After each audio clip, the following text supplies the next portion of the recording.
Good day. Today is Tuesday, 3rd December 2024, and the various conflicts continue around the world. And in relation to Ukraine, diplomatic activity, if that is the correct word, continues even as the Russians continue their various advances.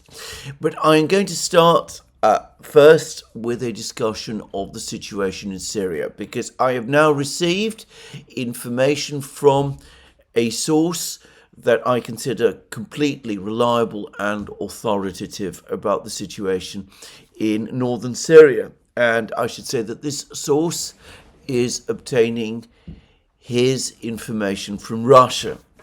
And briefly, what he has told me, what the information he has provided, is that the forces that are being sent to northwestern Syria from Russia, predominantly Wagner forces, are being supervised by Russian military intelligence, by the GRU, and that the GRU has been given the overall responsibility for bringing the situation in northwestern Syria under control. The information that has been obtained by the Russians from basically interrogating prisoners is that the process of capturing Aleppo was actually a protracted one. Jihadi fighters were being gradually infiltrated into Aleppo over a period of several months.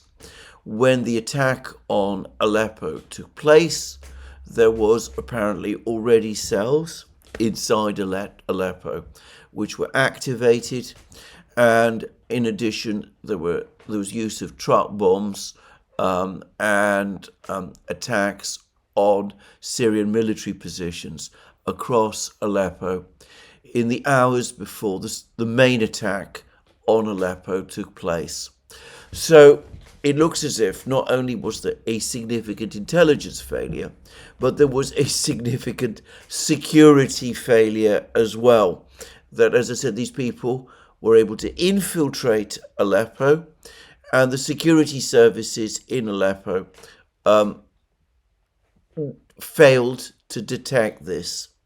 The source has also said that what the single event that triggered the decision by Turkey, by Turkish intelligence, to launch the operation in northwest Syria was some kind of a deal that had been concluded between the Assad government and some Kurdish militia forces, about which both the Americans and the Russians were informed.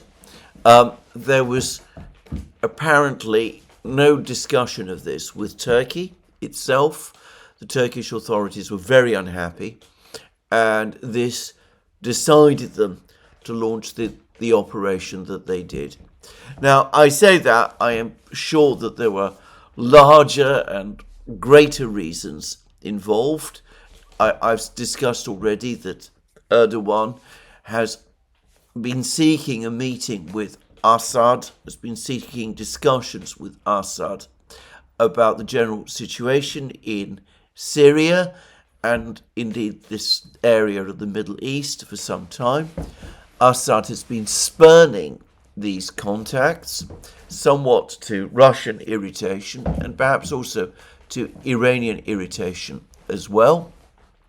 So I suspect that if there was some concern about deals being done between the Syrians and the Kurds, about which they were not consulted, for the Turks, those deals would have been more a final straw than anything else.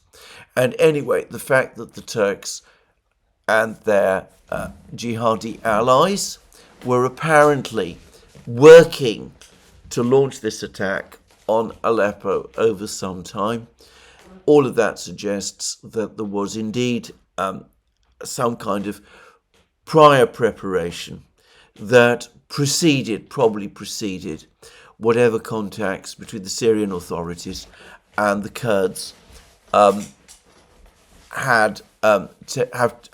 took place and are taking place. Anyway, it looks as if there is going to be an awful lot of fighting.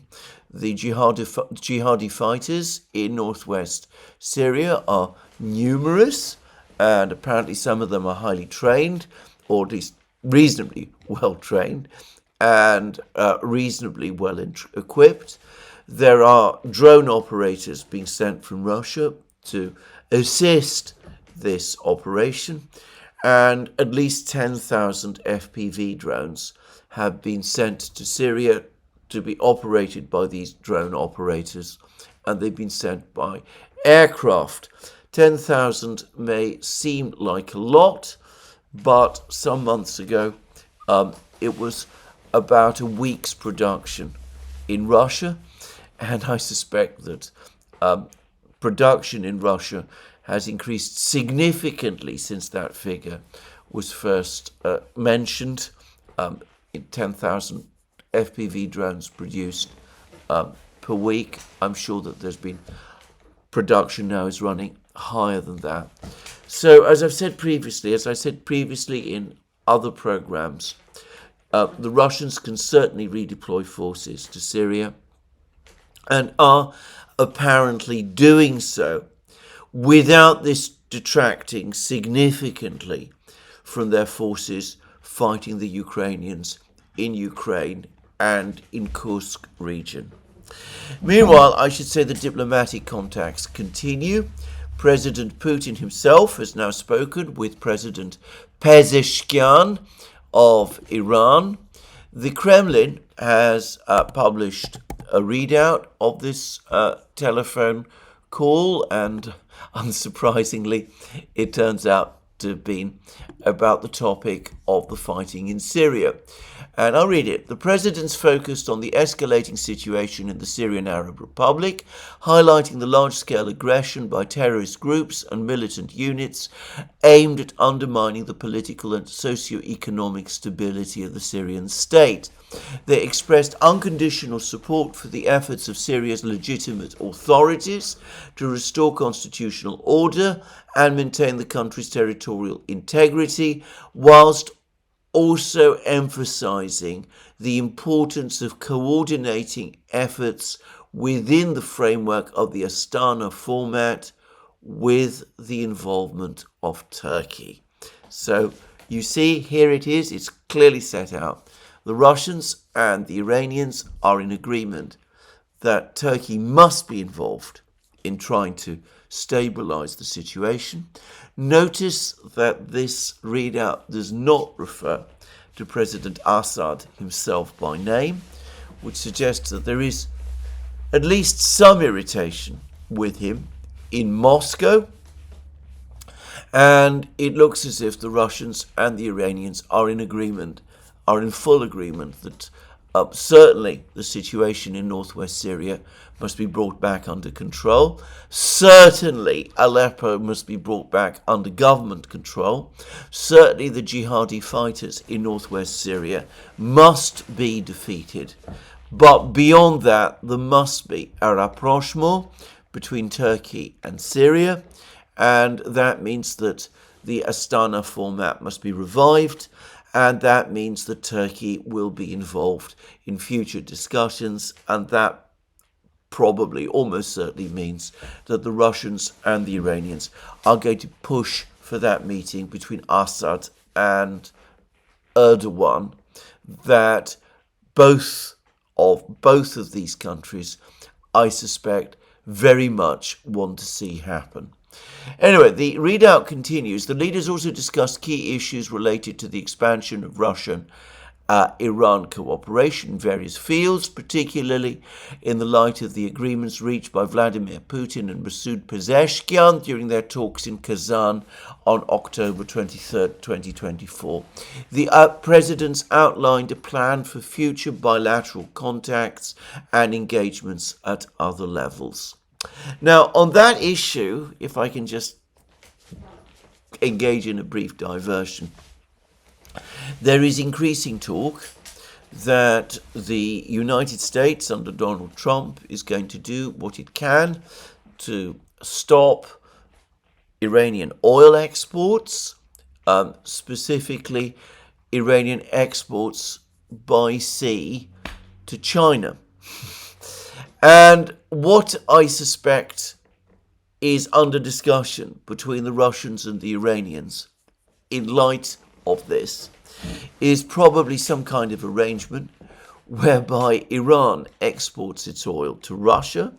Russia then increases its exports to China to compensate for China's loss of direct exports of oil from Iran, and the Russians pay the Iranians for that oil, which they are in effect exporting to China, ultimately on Iran's behalf. Now, this is not quite as straightforward as it sounds. So far, there are no pipelines between Iran and Russia. Those have not been built. So Iranian oil would have to reach Russia by sea, and that might be complex, especially if the United States takes to seizing tankers on the high seas, as it has, by the way, done in the past. But I suspect that something will be arranged.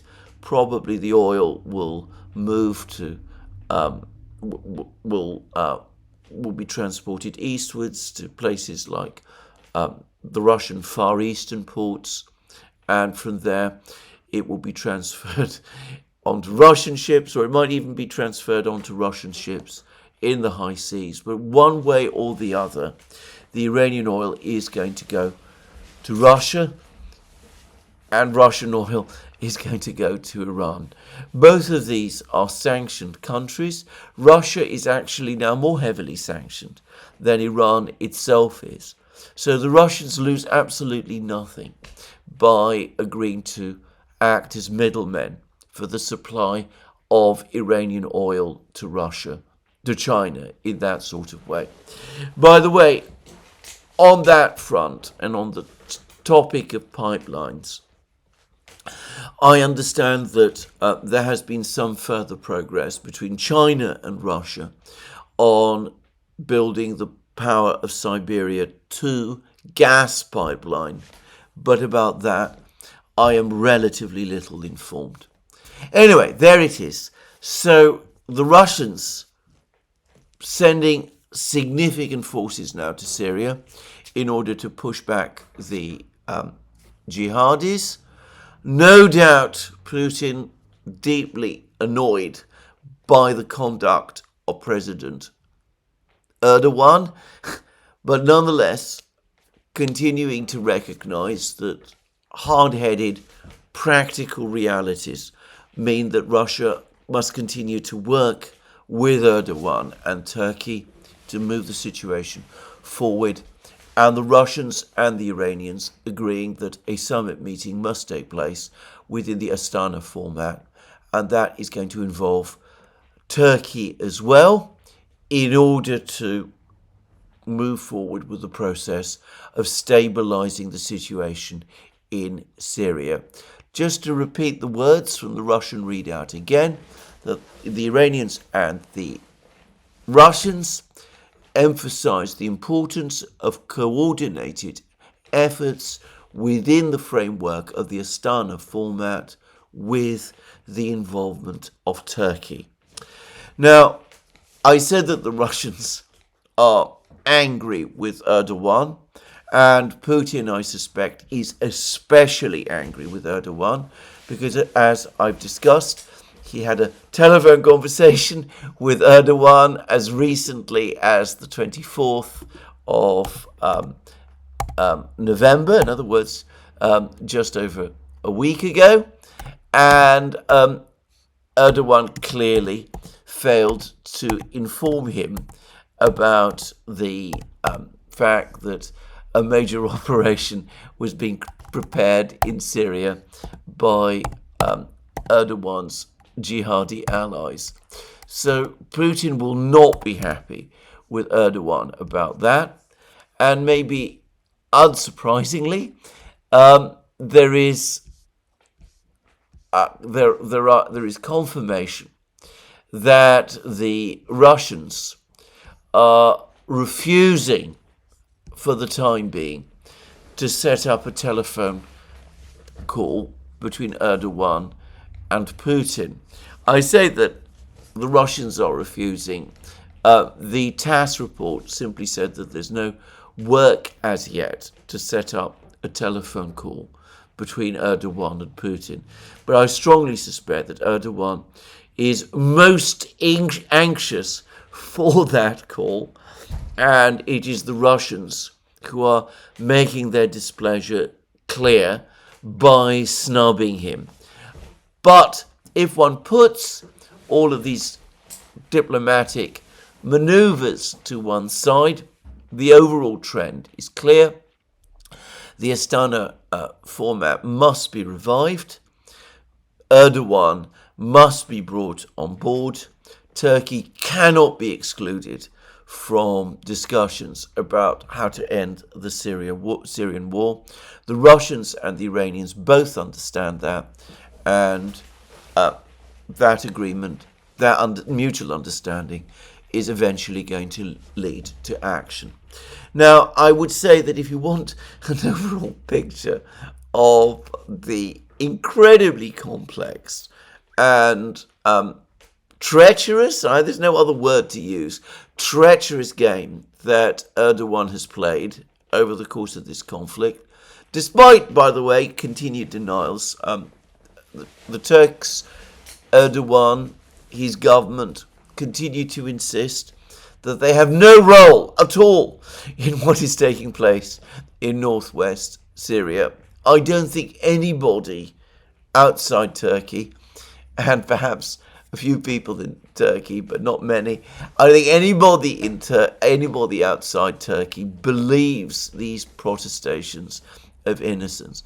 But anyway, if you want a very thorough, very well laid out account of Erdogan's maneuvers, the various actions that he has been taking over the last couple of weeks, the way in which he has stabbed his Russian friends in the back and acted in a way that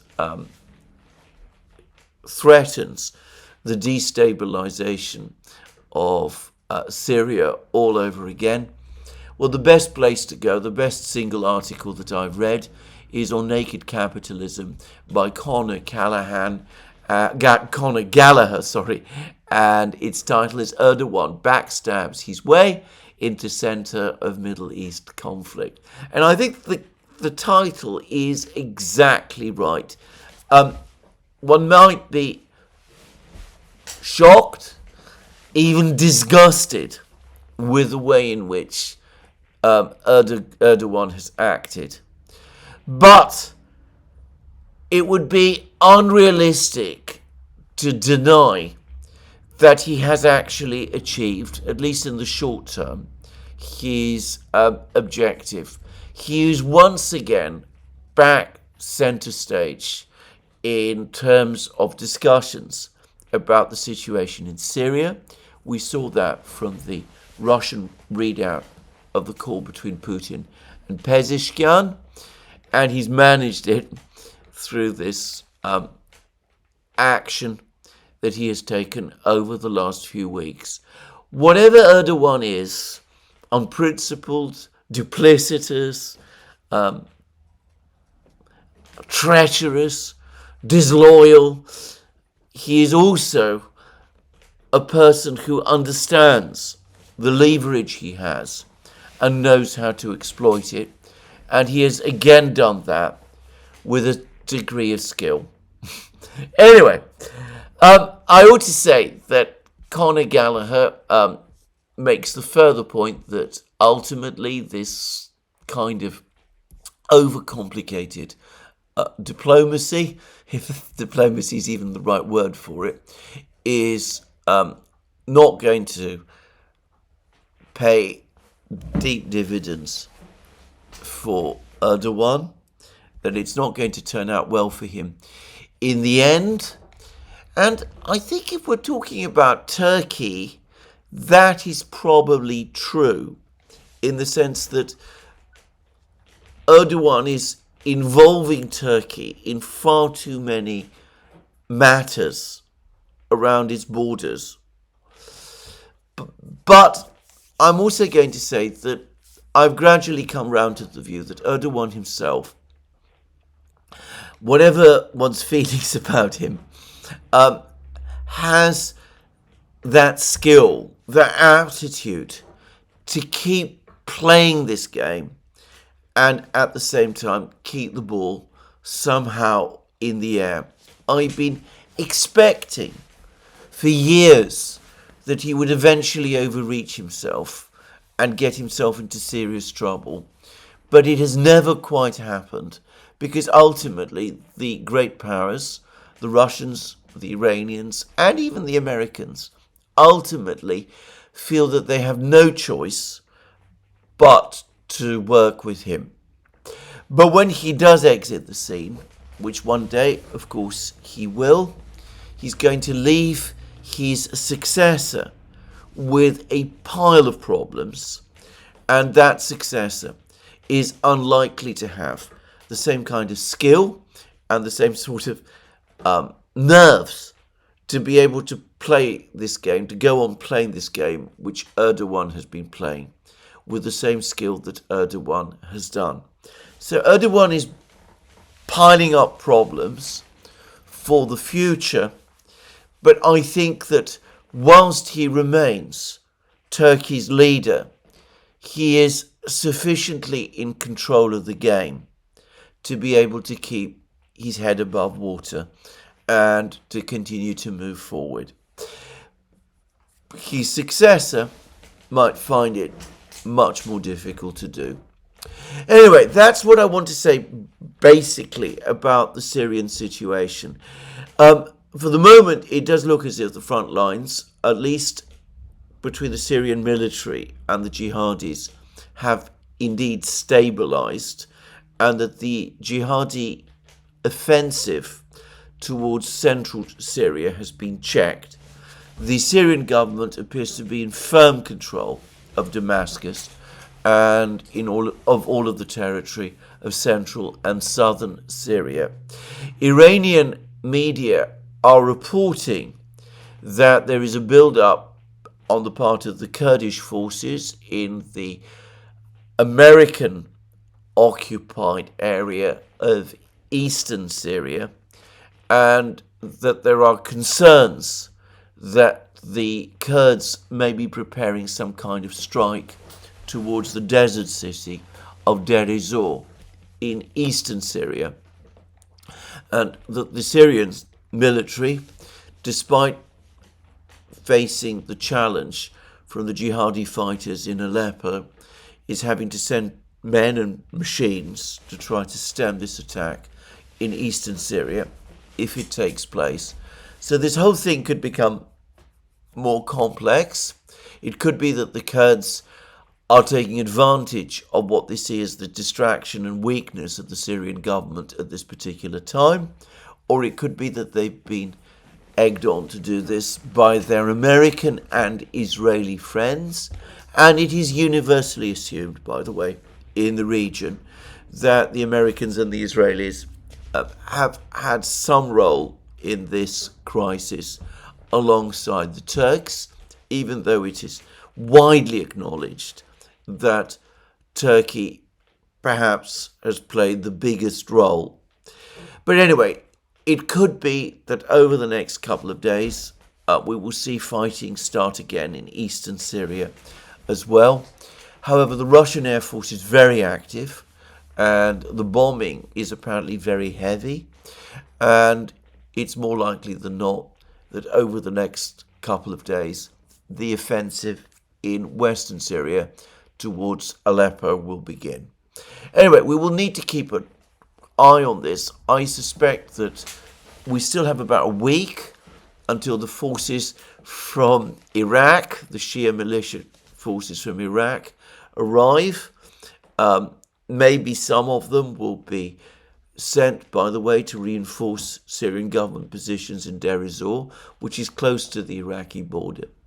But mostly, I think, probably the thing that's holding things up is the heavy transport of men and machines, of Wagner fighters and FPV drones and drone operators from Russia, and their deployment in the Syrian countryside south of Aleppo. It'll be once these forces are embedded and in place that the offensive northwards to Aleppo will begin. Anyway, that's what I wanted to say about the situation in Syria. I'm going to now discuss the situation in Ukraine, but before I turn to the diplomatic issues in Ukraine, I'm going to say a little bit more about the military situation, which of course continues to drive events and which ultimately explains why we are at this extraordinary stage in the conflict that we are in today.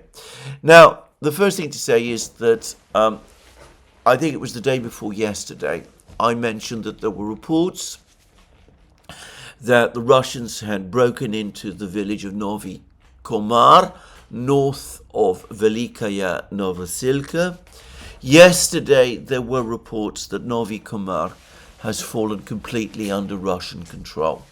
Now, that means that the Russians control territory to the south, east, and north of Velikaya, Novoselka. There is only one road that the Ukrainians can still use leading into Velikaya, Novoselka, and that is a road that lies to the west, enters the town from the west.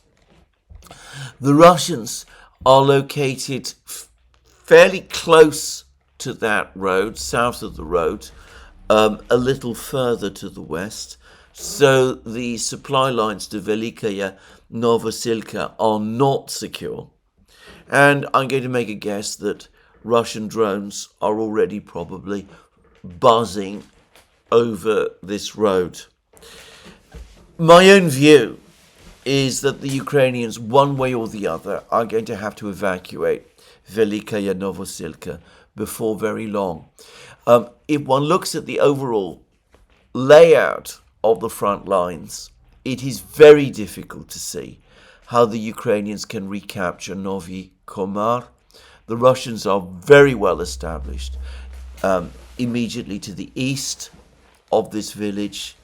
A Ukrainian offensive on Novi Komar from the north will be extremely difficult, very, very challenging in the face of this very heavy Russian presence immediately to the south. And I'm going to guess that we're in the last days of the battle for Velikaya, Novoselka. The fall of Velikaya, Novoselka, small place though it is, will be significant. It's somewhat similar, if you like, to Ocheretino. If Ugledar was Avdeevka, then Velikaya, Novoselka is Ocheretino. The fall of Velikaya, Novoselka opens up the territory for rapid Russian advances westwards and northwards, just as the fall of Ocheretino in March of this year made possible the rapid Russian advances westwards, leading to the eventual capture of Selidovo and before long of Kurakhovo and of Ugledar, and ultimately, I suspect, of Pokrovsk as well.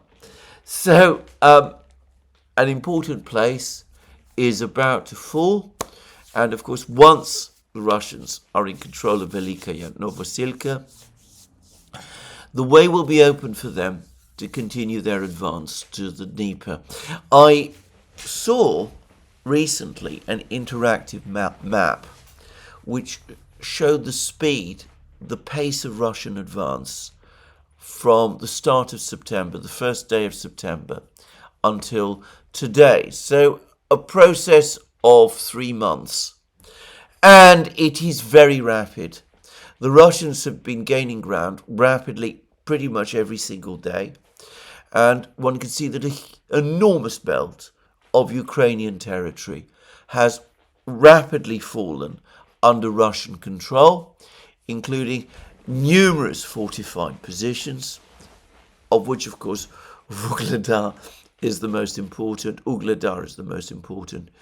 Velikaya, Novoselka, in this part of the battlefronts, is going to be the next.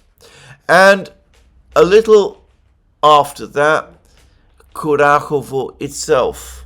Now, there is still fighting going on south of Kurakhovo. The Ukrainians continue to control several villages to the south of Kurakhovo, though the Russian Defense Ministry today said another village, Romanevka, I believe it's called, has fallen under Russian control. The Russians, however, are said to have captured the village of Stary Terny, which is at the western end of the Kurakhovo reservoir. There are apparently Ukrainian troops immediately to the north of Stary Terny, south of Sontseva, which the Russians have also largely captured.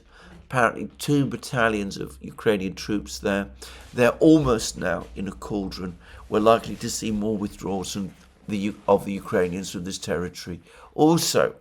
And with Stary Terny having fallen, the Russians are well positioned now to close the trap around the Ukrainian troops in Kurakhovo.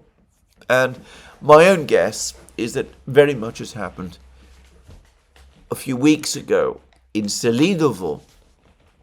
Before the trap finally closes, the Ukrainians are going to pull out of Kurakhovo as well.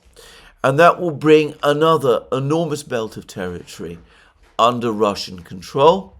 And it will bring the Russians much closer to that day when they will have finally and conclusively won the great battle for southern Donbass, the battle which basically began with the Russian attack on Avdiivka in October of last year, and which I predict will finish with the fall of Pokrovsk. It's been a huge battle, the single biggest battle of the war, and we are now close to its end point, and it's clear that the Russians have won and are going to win. Anyway, that's the situation in southwest Donbass. There have been more reports from Toretsk over the last couple of days, and these appear to confirm that the Russians now control the remaining slag heap in central Toretsk. This has been a bitterly fought over position, and they seem to have recaptured the Zabalka micro-district that lies immediately to the north of this slag heap. And there's also reports that they control the central area of Toretsk as well. And there's apparently film that confirms all of this. If this is the case, then we are back to the position which I thought the Russians were in a few weeks ago, when I said that I thought that Toretsk was probably days away from falling. I'm going to make a guess that at that point the Russians were in control, at least of the Zabalkan micro-district, though not perhaps of the slag heap. The Ukrainians did what they always do. They pulled together forces and carried out a counterattack in Toretsk, which pushed the Russians back to some degree. The recovery of ground, however, proved ephemeral. The Russians probably bombed the Ukrainians in these positions and then went on the counterattack, and now they've recovered all that ground and captured more ground still in the form of the slag heap and the slag heaps. And the Ukrainians in the process have suffered heavy losses and have only been able to slow the Russians by a few weeks without achieving any ultimately important or decisive results. Now, yesterday, the Russian newspaper Redovka also reported that an assault is underway by a Russian military unit that they described as Terek Cossacks. That suggests a volunteer unit of some kind, on the central factory area of Chasiv Yar. And Redovka seemed to suggest that this attack was likely to be the final decisive attack, which would lead to the capture of the final collapse of Ukrainian defenses in Chasiv Yar. Of course, I am not there, and I can't say that that is necessarily the case, but if so, it would not surprise me. And in that case, then of course, Chasiv Yar and Toretsk are about to fall at roughly the same time. So anyway, that's one aspect of the fighting that's taking place in Ukraine. Now, in some ways, the most interesting piece of information about the fighting in Ukraine has again come from the BBC. It is fascinating to see how BBC coverage of the conflict has changed, and changed radically over the last few weeks. From taking a generally optimistic view of the war, suddenly the BBC is reporting the situation as it really is. And in this report, published yesterday, and entitled "Ukraine's Exhausted Troops in Russia Told to Cling On and Wait for Trump." Anyway, in this report, the BBC is discussing the situation in Kursk region. And it reads, these are the BBC's words, it starts as follows: "The tone is dark, even angry. The situation is getting worse every day. We don't see the goal. Our land is not here." The last two sentences are quotes from Ukrainian soldiers. And then the BBC goes on to say, almost 4 months after Ukrainian troops launched a lightning offensive into the Russian region of Kursk, text messages from soldiers fighting there paint a dismal picture of a battle they don't properly understand and fear they might be losing. We've been in contact via Telegram with several soldiers serving in Kursk. One of them has recently left. We've agreed not to identify them. They speak of dire weather conditions and chronic lack of sleep caused by Russians' constant bombardment, which includes the use of terrifying 3,000-ton glide bombs. They're also in retreat, with Russian forces gradually retaking territory. And on that issue, the Russians, if they ever did leave Martinovka, village immediately to the northwest of Suja, it looks as if they're back, because apparently there's fighting going on. And if you look at a map of Suja, you will see that Martinovka lies immediately to the northwest of Suja. If the Russians are indeed in control of Martinovka, or likely to regain control of Martinovka, they are once again very close to Suja indeed. And I don't think the Ukrainians, as this article subsequently says, could still control 60% of the Kursk pocket they originally captured. My own guess is that by now the actual territory that they control around Suja has probably been reduced to roughly a third of the size of the Kursk pocket at its maximum extent. Anyway, continuing. We have a Ukrainian soldier writing on the 26th of November about the Ukrainians being in retreat. He says the trend will continue. It's only a matter of time. And the soldier speaks of immense fatigue, lack of rotation, and the arrival of units made up largely of middle-aged men brought directly from other fronts with little or no time to rest in between. Soldiers complain about their commanding officers, orders, and lack of equipment. It's what soldiers often do in difficult circumstances. Under immense pressure from the enemy, and with winter setting in, it would be surprising to hear much optimism.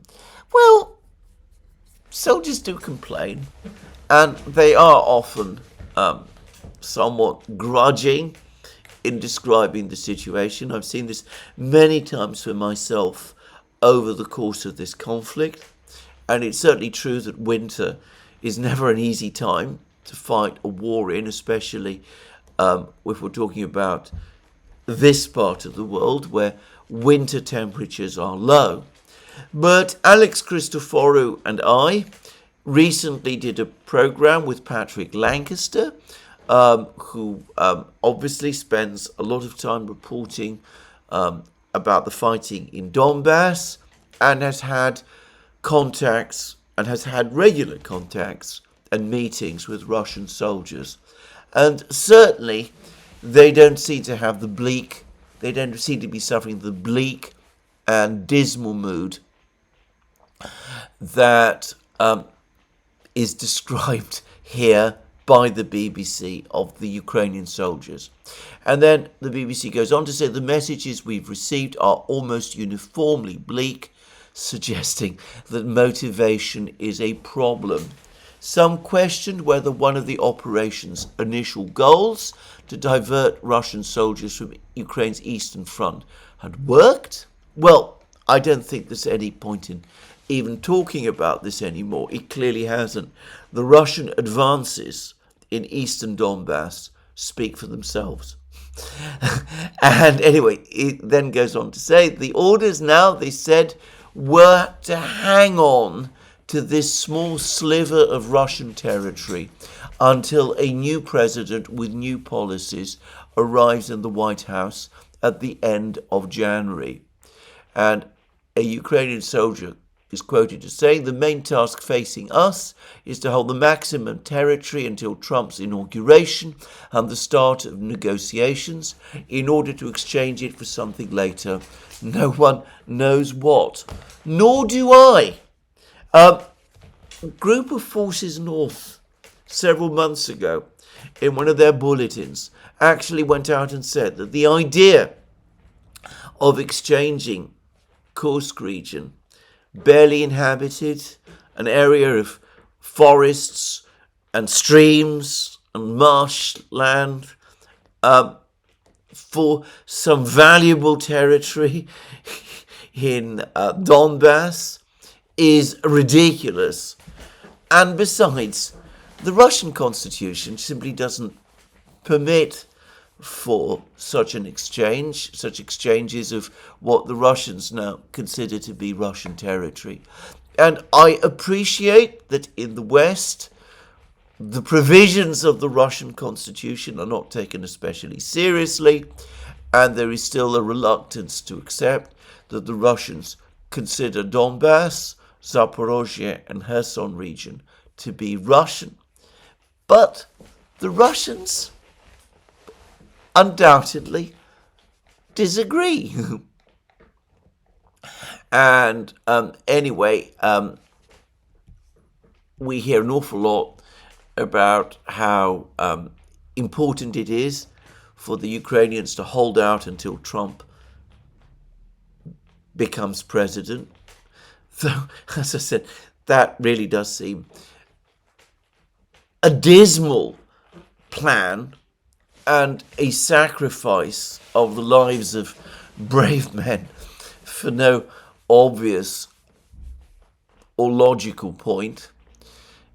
And we have some comments about this from the Ukrainian soldiers, talking about holding on to Kursk and the fact that Ukraine has been allowed to use long-range weapons on targets inside Russia. The latter, we are told by the BBC, doesn't seem to have done much to lift spirits. And in fact, we have a comment by a Ukrainian soldier: "We live and fight here and now. Missiles fly somewhere else." And the BBC goes on to say, "ATACMS and Storm Shadow missiles may have been used to powerful, even devastating effect on distant command posts and ammunition dumps, but such successes seem remote to the soldiers on front lines. We don't talk about missiles," says one soldier. "In the bunkers, we talk about family and rotation, about simple things." Now, a number of things to be said about this. The use of the ATACMS and the Storm Shadows in Kursk and Bryansk, according to the Russians, achieved nothing of significance. There have been 3 ATACMS strikes, 1 strike with Storm Shadows. The Russians claim to have destroyed 5 of the launchers that launched the ATACMS missiles. They also say that the ATACMS strikes did minimal damage, did limited amount of damage. They seem to accept that the Storm Shadow strike did rather more damage, but again, not enough to change the overall situation on the battle lines or to dismay the Russians.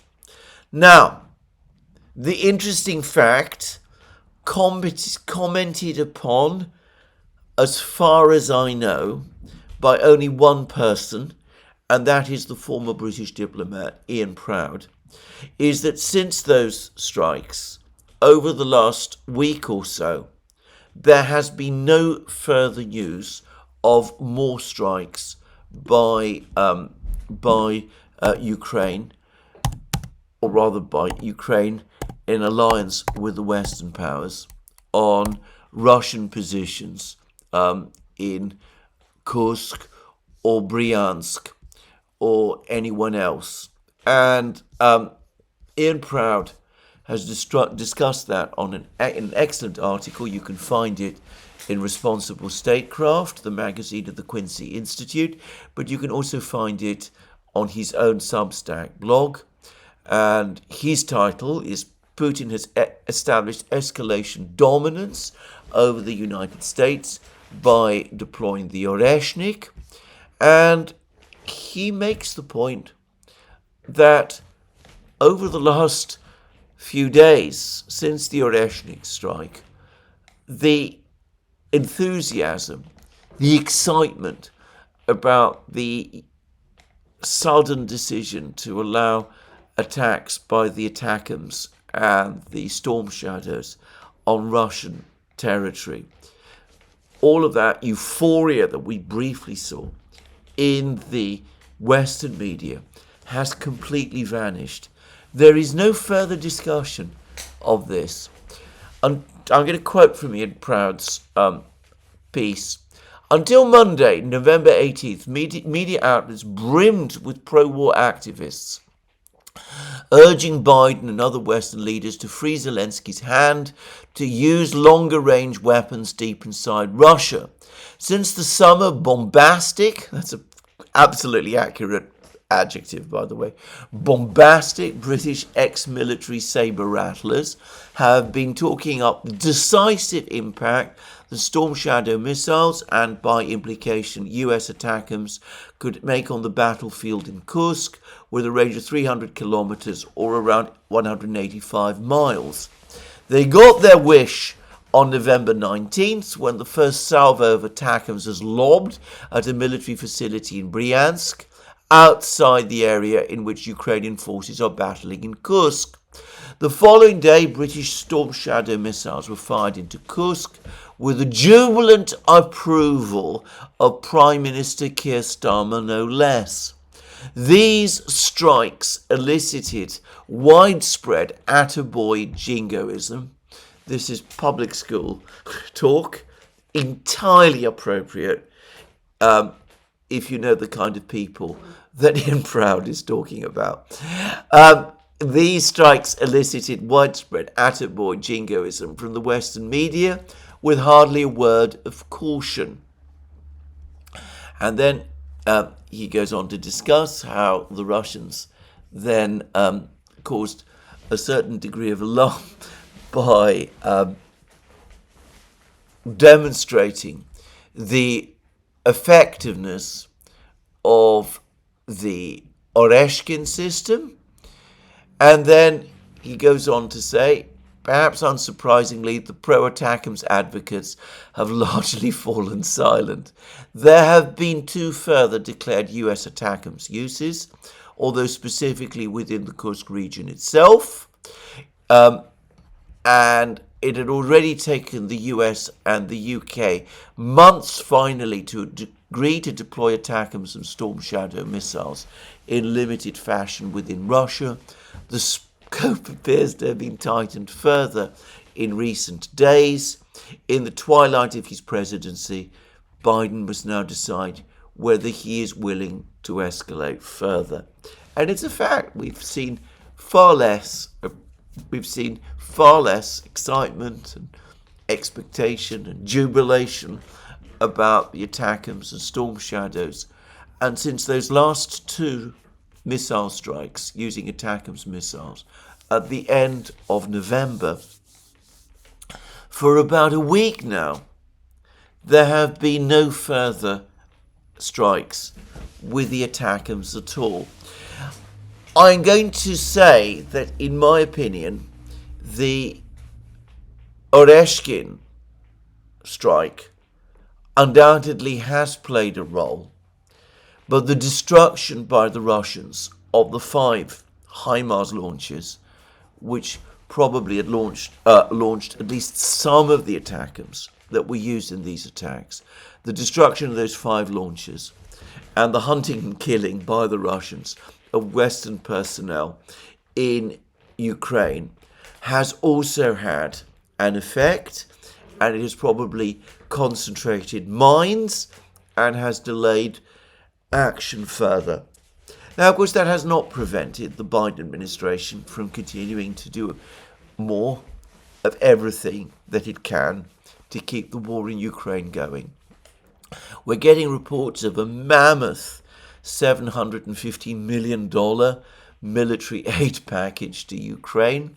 Apparently more weapons are going to be sent to Ukraine, quite likely more ATACMS missiles as well, all being rushed to Ukraine in the last 48 days now of Biden's presidency.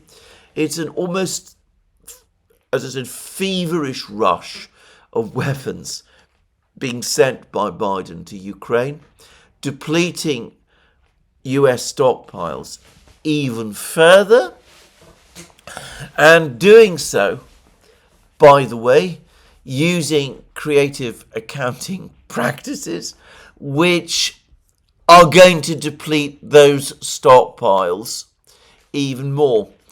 But anyway, that is clearly what is being done and what the Biden administration is up to. But note, for the moment at least, there seems to have been a pause in the missile strikes on Russia. And the Oreshkin, as I said, probably has had something to do with it.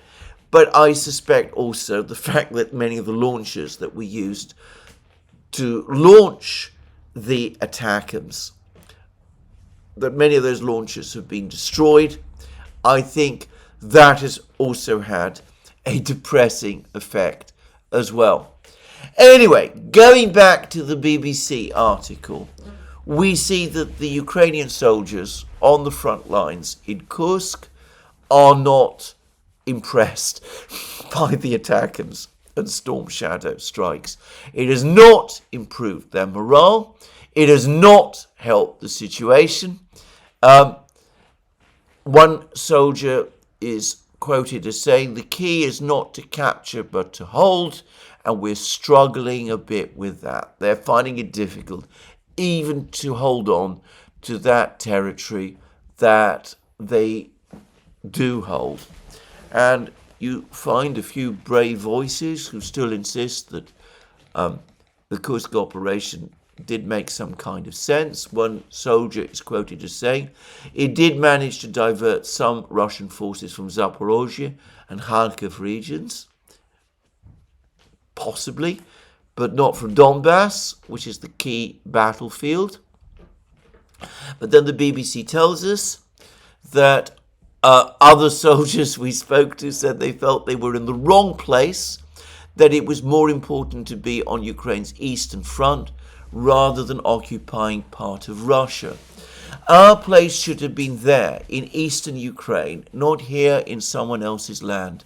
We don't need these Kursk forests in which we left so many comrades.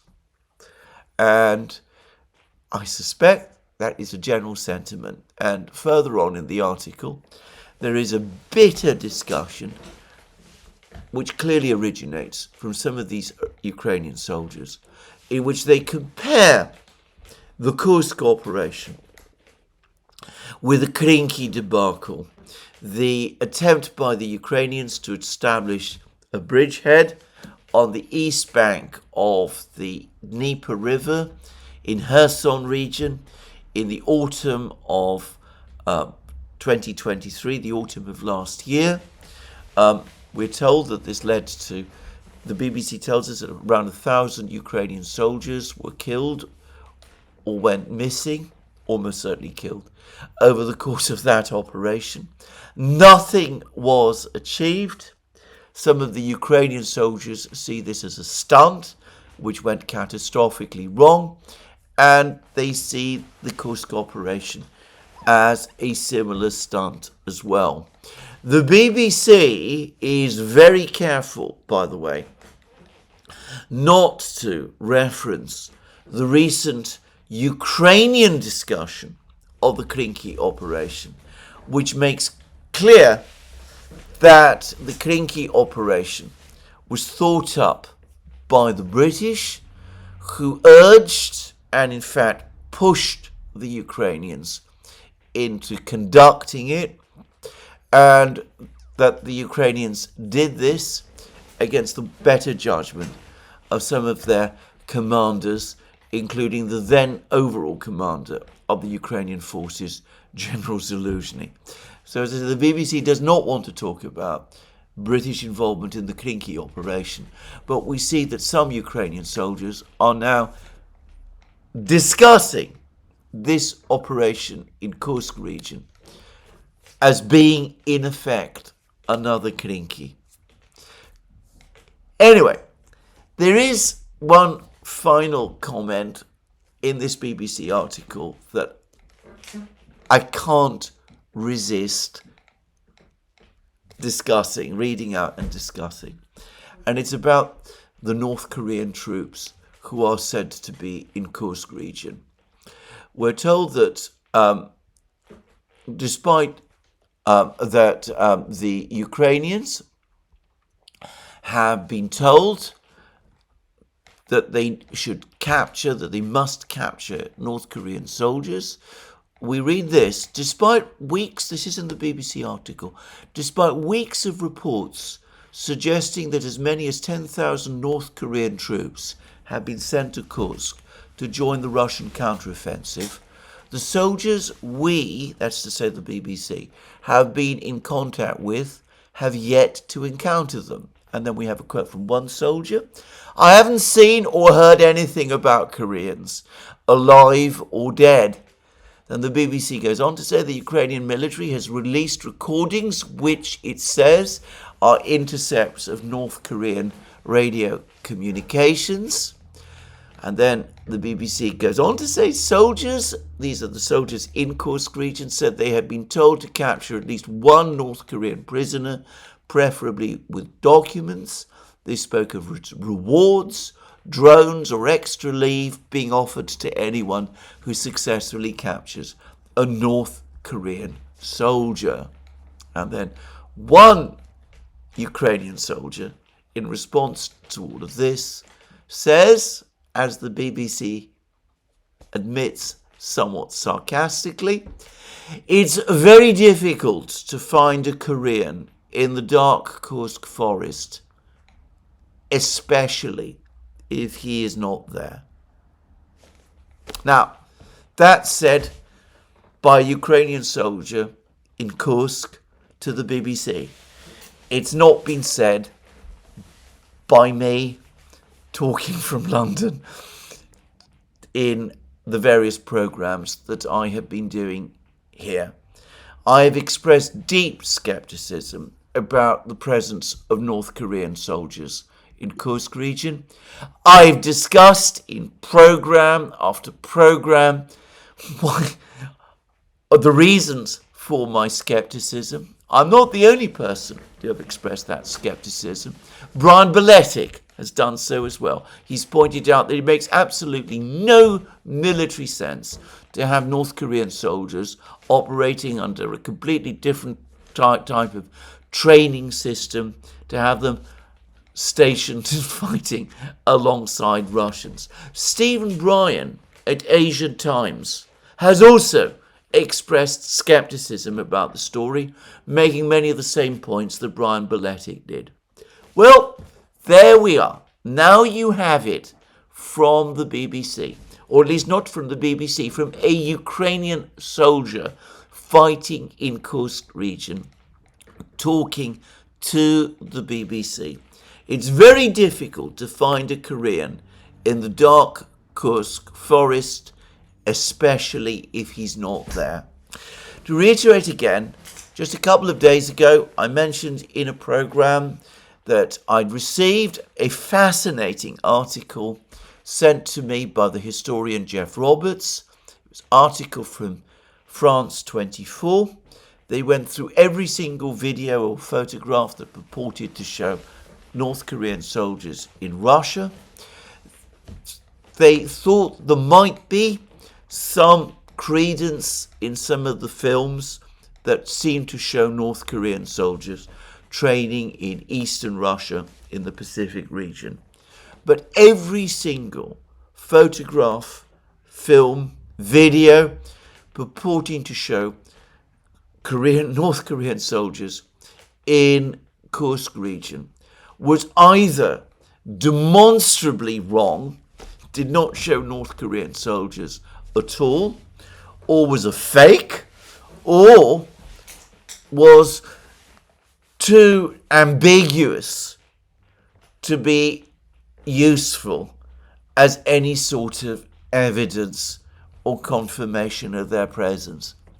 Now, I'm going to say in brief and in summary that I've received actually more news about the North Koreans in Russia. And this is again from an authoritative source. This person also says that there are indeed North Korean soldiers in Russia, though they are engaged in a training program. The Russians are busy training these soldiers. There are many problems in training these soldiers.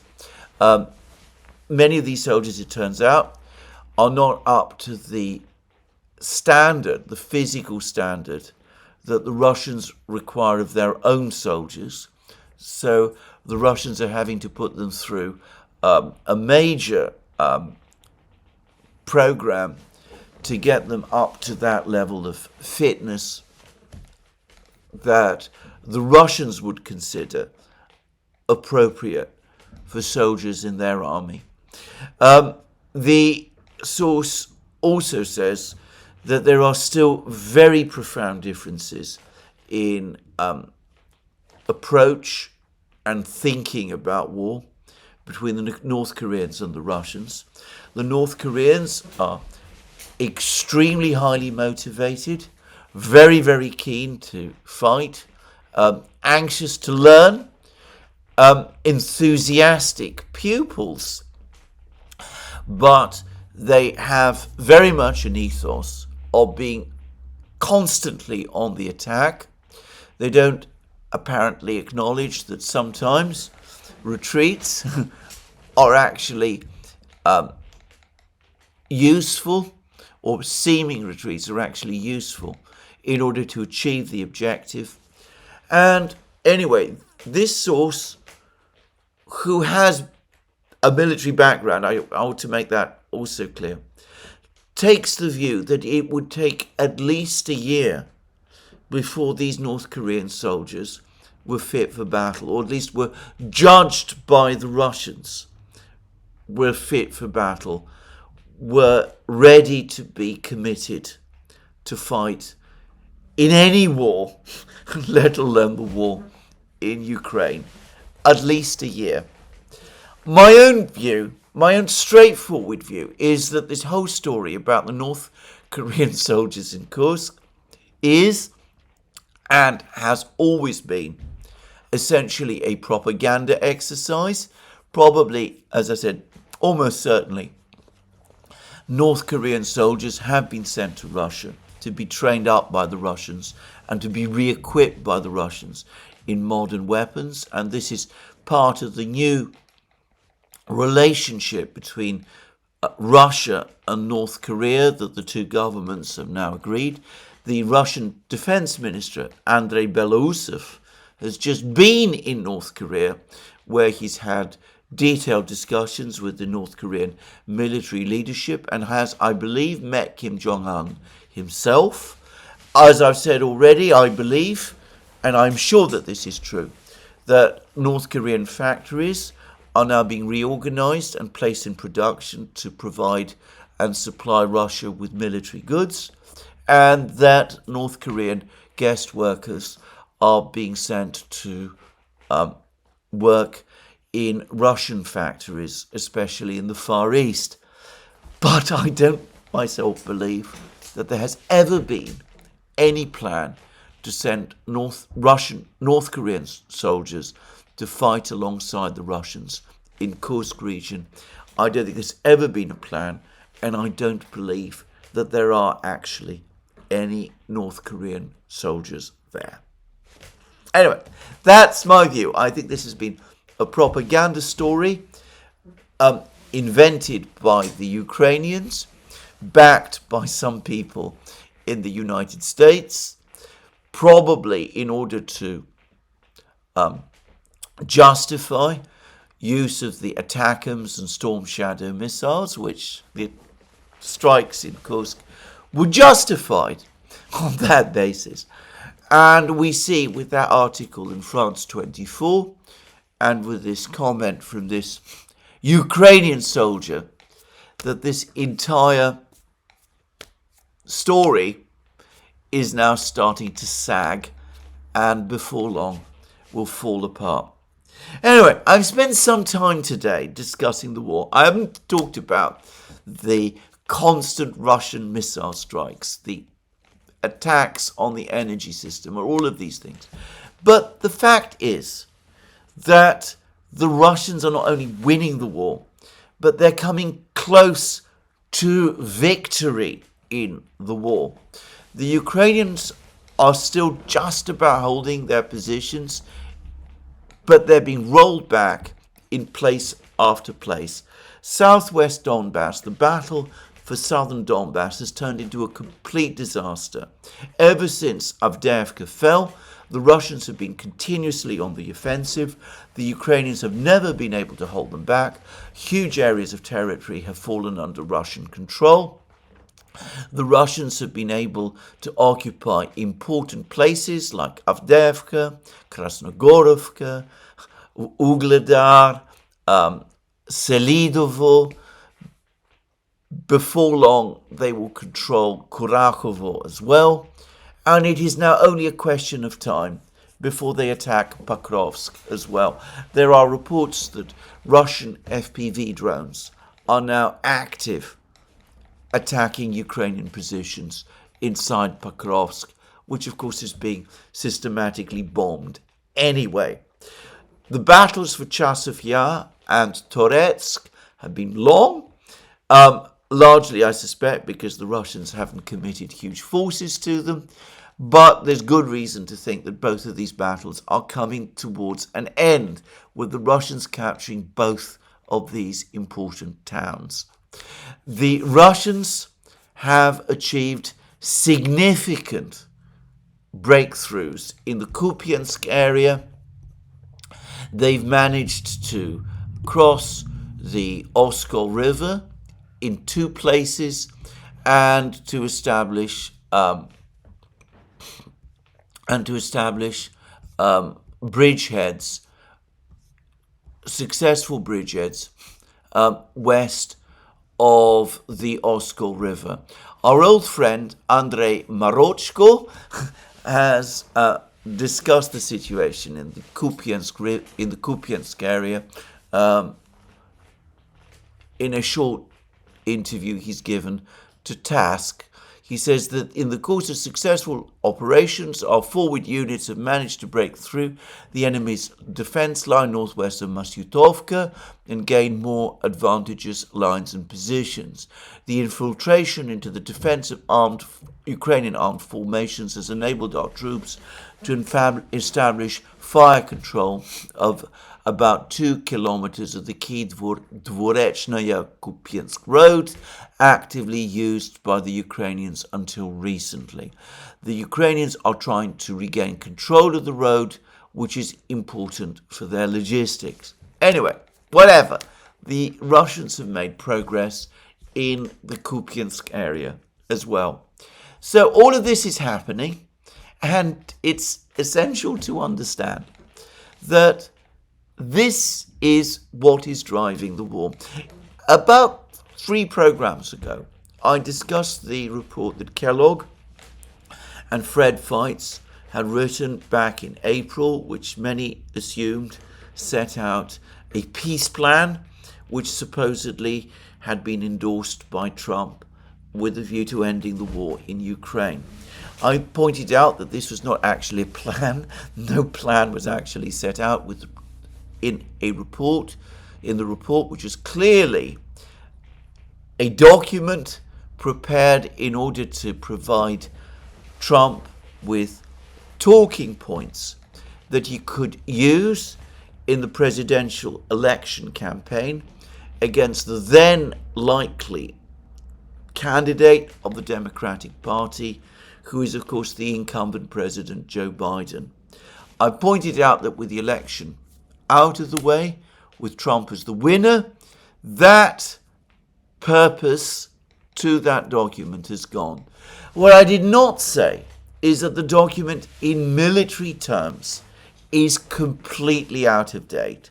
It spoke about a situation in April, whereas now in December, the Russians have advanced huge distances, gained important territory, inflicted massive losses on the Ukrainians, are, well, maybe not within sight of the Dnieper, but within striking distance of the Dnieper, are in a far more strong position than they were.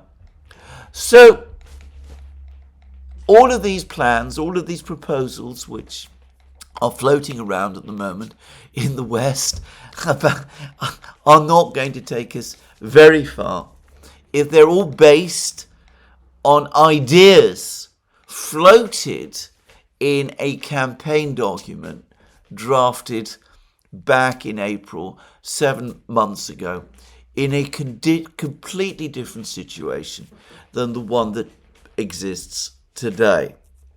Now, there are reports, as I discussed yesterday, that Prime Minister Orban of Hungary, the most realistic political leader in Europe, has been explaining the Russian perspective of things to President Trump and has informed him about Russia's resilience and its ability to continue the war. And I've been, by the way, on the last point, looking at some of the latest economic figures that have been coming out from Russia.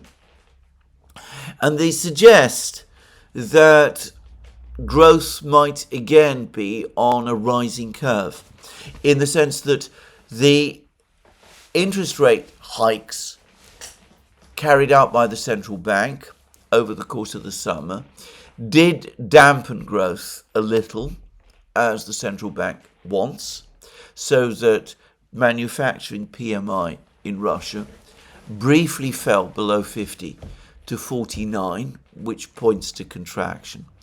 But I noticed that over the last month, in November, it bounced up again into expansion territory and now stands at above 51. And I'm going to make a guess that the surge in demand before Christmas and the increasing competitiveness of Russian goods in international markets caused by the fall of the ruble has, to some extent at least, offset the effect of the interest rate cuts, of the interest rate rises rather. It's likely, that makes it more likely, by the way, that the central bank is going to increase interest rates again when it meets, I believe, on the 20th of December to review the overall situation in the economy and with inflation.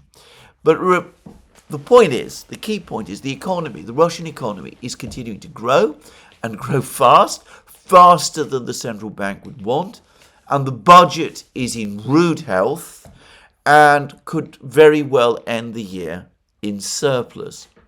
So the Russians are under no great pressure to make significant concessions in order to achieve peace.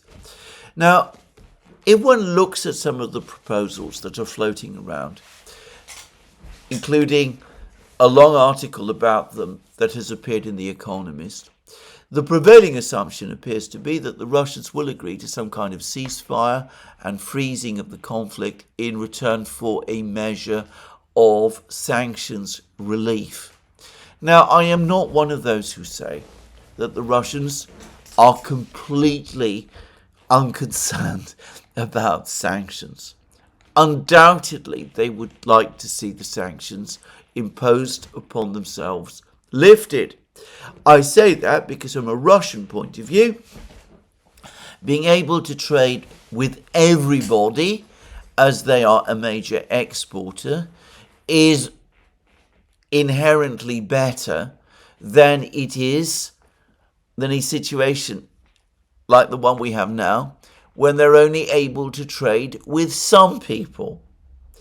But the economic pressure on them is not so great, nowhere near so great, that they're going to make significant concessions affecting their long-term security position in Europe as they see it, simply in order to get a small amount of sanctions relief.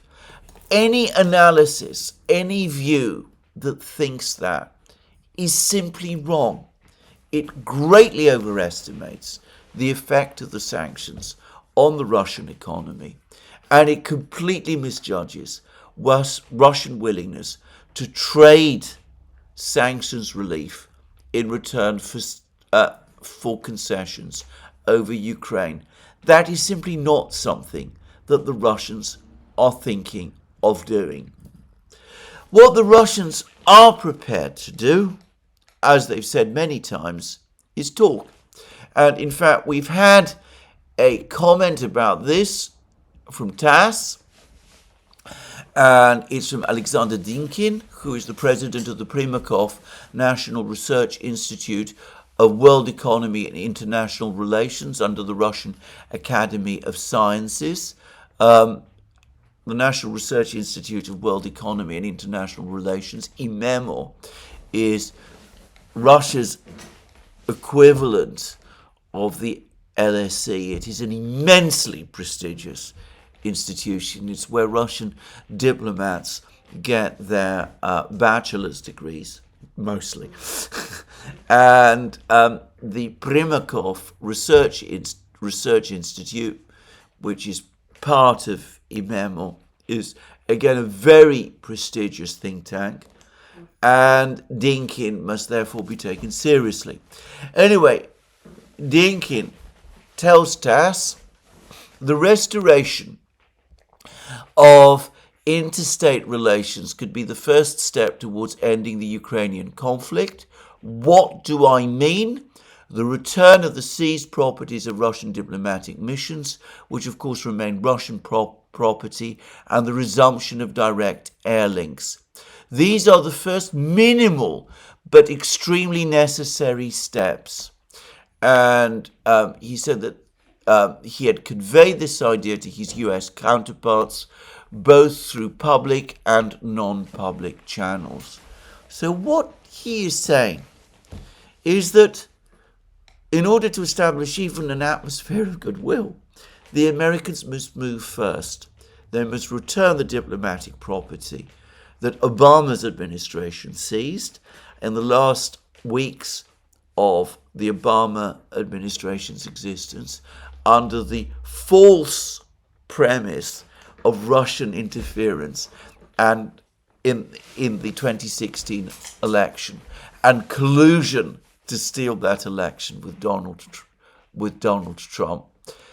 So that diplomatic property needs to be returned, and air links need to be re-established, enabling Russians to travel to Europe and Europeans to travel to Russia again, lifting all of those sanctions. And he said, if that happens, then we can move forward towards reestablishing proper diplomatic contacts, serious dialogue between Russia and the United States. And as part of those discussions, something might emerge in terms of finding a way to resolve the conflict between Russia and the West, the conflict which involves Ukraine. Now, another Russian voice has also spoken, and this is Konstantin Malofeyev, a businessman, wealthy businessman in Russia, somebody who is very, very identified in Russia with the nationalist, patriotic side of the political spectrum. He is someone, by the way, who makes no secret of his sympathies with some of those people who talk about a restoration of the monarchy. And he is very identified with a certain wing of the Russian Orthodox Church. I would say that I don't think that his opinions are representative, very representative of people in Russia. And I'm not sure that he really does have as many contacts in the Kremlin as some people think he does. But anyway, for what it's worth, Malofeyev has given an interview with the Financial Times, in which he has spoken in rather coarse terms about how the Russians will instantly reject any freeze proposals coming from General Kellogg or the Americans, and however, they are prepared to come to a long-term agreement with the Americans, but it will have to be one that looks at the overall security situation in Europe. Now, I think Malofeyev is right, but we don't need just to rely on what people like him says. Actual Russian officials, like the Speaker of the upper house of the Russian Parliament, Valentina Matviyenko, and the head of the Russian Foreign Intelligence Service, the SVR, Sergei Narishkin, have been saying much the same thing, that the Russians are not interested in a freeze in the conflict, that they want a long-term, sustained, full, complete settlement of the conflict in Ukraine, that must address Russian security concerns in Europe, that it must be based on the proposals that Putin made when he spoke to the foreign ministry in June of this year, and that the Russians are not going to settle for anything less. And I think that given where we are in the war, with the Russians in sight of victory, with the Russian economy strong, anyone who thinks otherwise is deluding themselves. Now, I have to say there are a great many illusions still circulating. Annalena Baerbock, the German foreign minister, has been to China, apparently to try to press the Chinese again into pressuring the Russians to make concessions. Why would the Chinese pressure the Russians to make concessions at this point in the crisis? It makes absolutely no sense at all. Olaf Scholz, for his part, has gone to Kiev. He went there completely empty-handed. He promised the Ukrainians supplies of more Patriot missile systems and Iris-T systems, which do not exist and which are still in production and which will only be provided to Ukraine in years to come, if of course there is still a Ukraine, and which have been promised to Ukraine already. But according to the German media, the real reason he went there was to ascertain whether the Ukrainians really do want to negotiate and what the terms of their negotiation is going to be. And apparently his election plan is that he will oppose further escalation of the war against Russia as demanded by his political opponent Friedrich Merz, but he's also going to act as Ukraine's advocate in discussions with Donald Trump, trying to get the Ukrainian position put across to Trump to make it as firm as possible. All of this reminds me of that wise point made over a year ago in Naked Capitalism by Eve Smith. What the West is doing is that it's wasting time negotiating with itself, coming to proposals, agreeing with itself, proposals disconnected from the realities on the ground and oblivious to what is being said by the other side. I don't know to what extent this is understood in Washington, whether the Trump team, Donald Trump himself, understands that. I wonder whether he even knows, for example, who Valentina Matviyenko is, or what her actual importance within the Russian power structure is. She's not somebody, after all, that people in the West talk or write much about, even though she's a member of Russia's Security Council, somebody who is close to Putin, has been governor of St. Petersburg, has connections with Russia's military-industrial complex, and has conducted important diplomatic missions on behalf of the Russian government. So I wonder whether all of this is being communicated to Trump. I hope it is, because if it is not, if all of these illusory ideas for proposals are then presented to the Russians on a plate, even though the Russians have already made it clear that they're unacceptable, the Russians will reject them, the war will go on, Ukraine will lose more territory and more positions. And as I discussed in my program yesterday, we will be closer to that point when the final collapse in Ukraine comes and the war will have passed its final point of no return. Well, I haven't discussed Georgia. I will do so probably tomorrow. I'm going to finish here. Let me remind you again that you can find all our programs on our various platforms, Locals, Rumble and X. You can support our work via Patreon and Subscribestar and by going to our shop, links under this video. And please remember, if you've liked this program, please tick the like button and check your subscription to this channel.